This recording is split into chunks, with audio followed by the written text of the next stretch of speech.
Bon bah on y retourne hein. Un épisode de plus, un foutage de gueule manifeste de la part de la sphère anti-chasse. N'oublions pas non plus la presse putaclic hein, qui se régale à raconter des conneries. Cette semaine on va voir des lynx, des loups, des Suisses qui deviennent français et des gardes-faunes qui deviennent chasseurs. Chronique ordinaire me direz-vous, mais on lâche rien.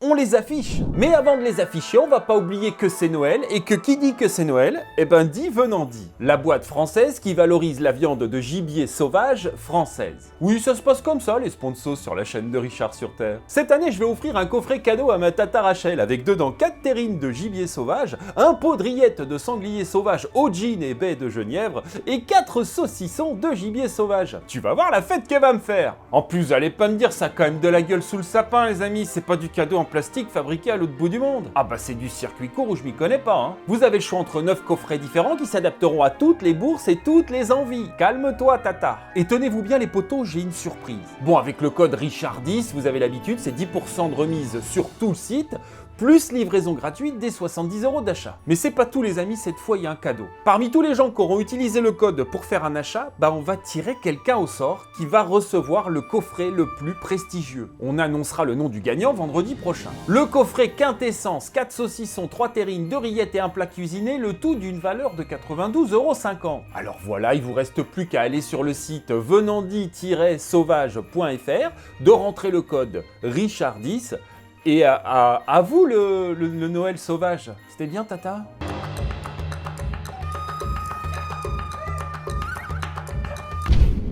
Si tu veux soutenir Richard sur Terre, abonne-toi à sa chaîne. Vous en avez peut-être entendu parler, un garde-faune suisse a abattu 3 lynx pensant que c'était des loups. Pour ceux qui se demandent comment c'est possible, bah c'était de nuit et avec une lunette thermique. Alors non, c'est pas une excuse, c'est une remise en contexte. Ça permet de comprendre les circonstances avant de se mettre à braire comme un âne. Alors il s'est passé quoi? Dans le canton des Grisons et dans des conditions très précises, on peut abattre des loups pour protéger les troupeaux. Je vous passe les détails, mais en gros ce sont des tirs préventifs ordonnés par les autorités du canton quand une meute traîne trop autour des troupeaux. Et ces tirs sont donc confiés à des gardes-faunes assermentés. L'un d'eux, en pleine nuit donc, équipé d'une carabine à lunettes thermiques, a confondu des lynx avec des loups. Il a tué 3 animaux. Alors pour ceux qui savent pas, et comme son nom l'indique, une lunette thermique fonctionne grâce à la chaleur dégagée par les animaux. Voilà un exemple avec des cervidés de ce qu'on peut voir dans une lunette thermique. Interdit à la chasse. Dans tous les cas, il s'agit d'une erreur tragique que l'auteur n'a même pas cherché à dissimuler puisqu'il s'est immédiatement rendu aux autorités pour se dénoncer. Bon, en attendant les suites de la procédure, il a été viré sur le champ. Mais comment devient-on garde-faune au fait? La formation de garde-faune se compose de 7 modules répartis sur 3 ans. Une fois la formation terminée, les candidats se présentent à un examen écrit. S'ils réussissent l'examen écrit, ils peuvent alors se présenter à l'examen de brevet des garde-faunes. C'est seulement après avoir réussi ce deuxième examen qu'ils peuvent porter le titre de garde-faune avec brevet fédéral. Voilà, on a affaire à des professionnels formés par l'État et assermentés. Et salariés du canton, des fonctionnaires quoi. Or il se trouve que dans l'histoire qui nous occupe aujourd'hui, le fonctionnaire il a merdé. Comme un être humain quoi, il est faillible. D'ailleurs il va en subir les conséquences, je vous rappelle qu'il a quand même déjà perdu son job. Bref, les gens normalement constitués quand ils croisent une histoire comme ça, ils sont attristés. Mais ils la prennent pour ce qu'elle est, un dramatique accident, un cas isolé. À la limite ils questionnent la formation des gardes-faunes, ou ils se posent des questions sur les méthodes employées. À l'image d'Isabelle Germanier qui est, alors attendez, elle est directrice romande de groupe Loup Suisse. Elle propose de rendre obligatoire le fait d'être 2 lors de ces opérations de régulation. Selon elle, l'identification des espèces repose autant sur l'apparence que sur le comportement des animaux, un exercice qui demande patience et expertise. Le représentant des gardes-faunes lui répond que les gardes-faunes se déplacent à 2, c'est certain que ça pourrait être un avantage, mais la faisabilité dépend de nos ressources. Voilà, on cause entre adultes quoi, c'est tout poli, ça cherche des solutions. Et puis, il y a la cour de récré qui est devenue le débat public français où on s'envoie des molars et des crottes de nez. Ah mais parce que vous pensiez qu'en France on discutait méthode? Qu'on s'interrogeait sincèrement en posant des questions intelligentes? Ah bah non les gars, on fait pas ça en France. Bah t'habites où toi? Nous on ment aux gens. On leur raconte des conneries parce qu'on en a strictement rien à foutre de la vérité. Nous ce qu'on veut c'est d'un côté pousser en avant un agenda militant, ou de l'autre, faire cliquer du clampin pour lui vendre de la lessive. Voilà en gros à quoi se résume le débat public en France. Et c'est ça sur tous les sujets. On va prendre un exemple parmi les autres. Ça tombe sur la Provence, ça aurait pu tomber sur un autre. Un chasseur pensait abattre des loups. Il tue 3 lynx et plaide l'erreur. On remarque quoi?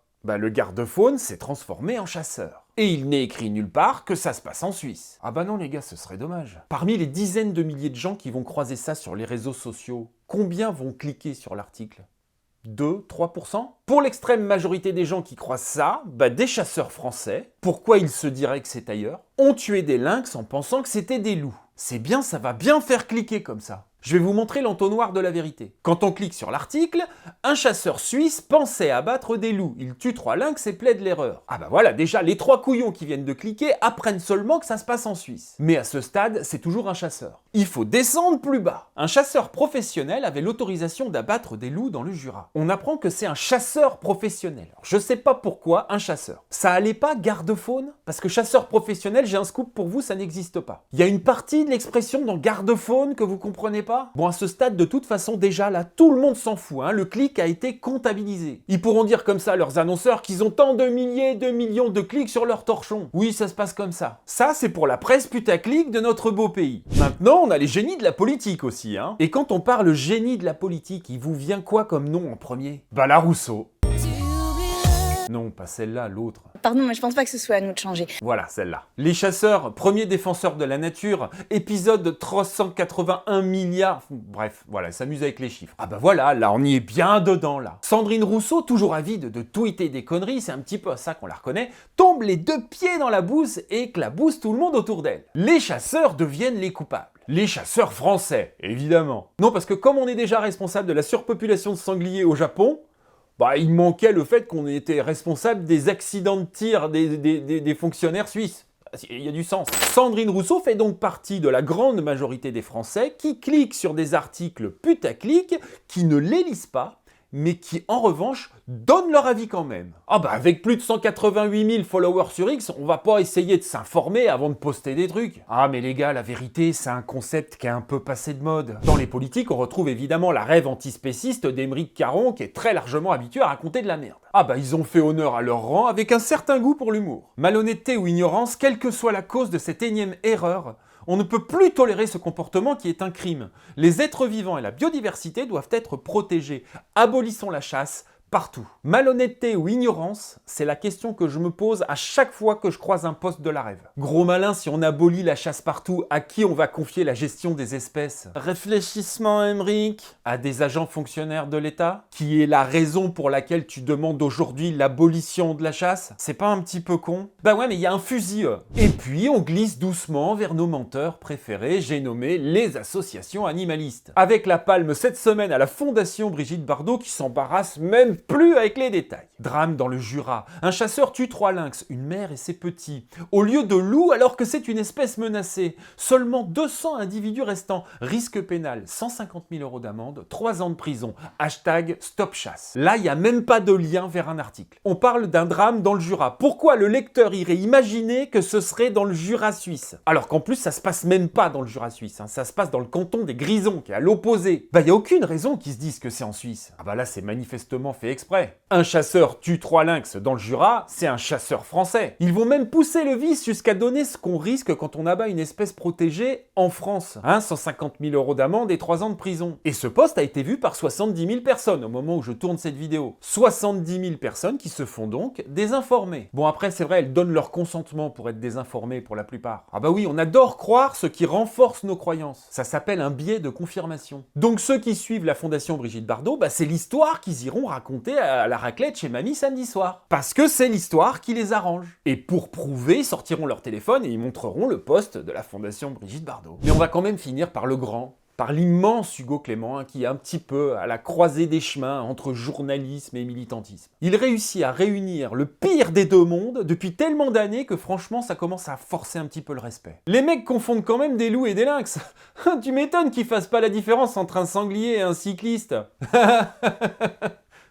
Merci Hugo. Se fend la gueule, non? Le gars propage une fake news, fait un raccourci débile qui va être avalé par son audience, qui ne l'est pas moins, et il rendra de compte absolument à personne. On dirait un poulet qu'on aurait lâché dans un congrès de cardiologues. Voilà, tout le monde se demande ce qu'il fout là, et on se demande encore plus pourquoi il y a des journalistes qui courent après pour lui demander son avis.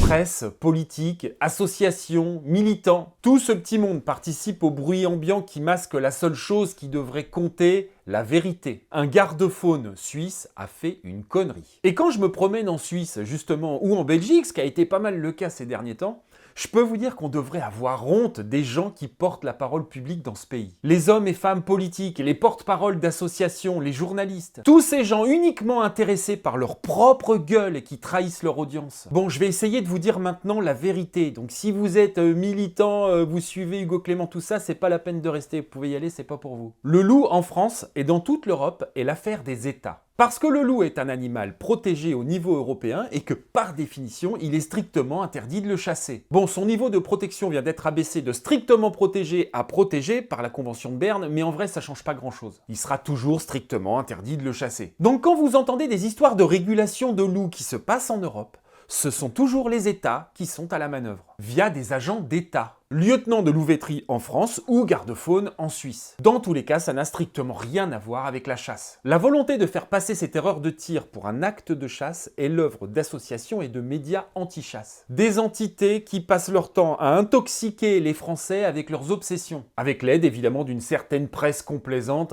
qui préfère compter les clics plutôt que de raconter la vérité. Voilà, rajoutez 2 ou 3 politiques dogmatiques qui se vautrent dans le biais de confirmation et vous obtenez une cour de récré peuplée de neuneux en tout genre. Voilà, dans tous les cas, je pense sincèrement que la question du loup doit rester la prérogative des États. Le loup ne doit pas devenir une espèce chassable en France. Sinon, il va se passer quoi? Alors déjà, imaginez les mauvaises photos dégueulasses de trophées de loups qui vont fleurir partout sur les réseaux sociaux. Je vous dis pas le désastre en termes d'image. Non, la chasse française n'a pas besoin de ça. D'autre part, vous pensez qu'il va se passer combien de temps avant que l'État ne se désengage? Avant que ça devienne le problème des chasseurs? Combien de temps avant que nos permis de chasser servent aussi à dédommager les éleveurs victimes d'attaques? Alors non, le retour du loup en France est une volonté politique. Qu'ils se démerdent. Ou alors qu'ils envoient la facture aux animalistes qui ouin-ouin toute la journée sur les réseaux sociaux. Voilà, j'espère que vous en savez plus après avoir visionné cette vidéo. J'espère aussi que vous avez compris qu'il faut toujours se méfier des actualités qui flattent vos croyances. C'est pas parce qu'une nouvelle vous fait plaisir qu'elle est vraie. C'est pas non plus parce qu'on vous raconte une histoire qui confirme ce que vous pensez